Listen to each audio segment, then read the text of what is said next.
Jadi kadang-kadang kalau orang gaek yang lah berbalik ketek itu nyinya pai ke dapur gitu kan. Lalu bertanya, masak apa kopi?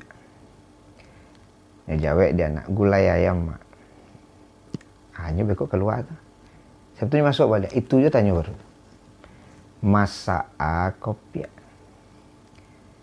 Ya kalau tidak sabar anak tentu bisa naik soros ketek. Gulai ayam mak.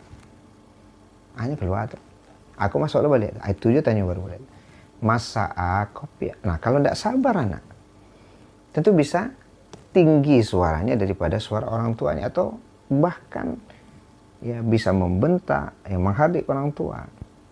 Amak kok yunda, ya tadi lah awak kecean, awak masak gulai ayam, amak itu ke itu setanya tarik, ya kan? Nada sudah tinggi, ya. Ada bahasa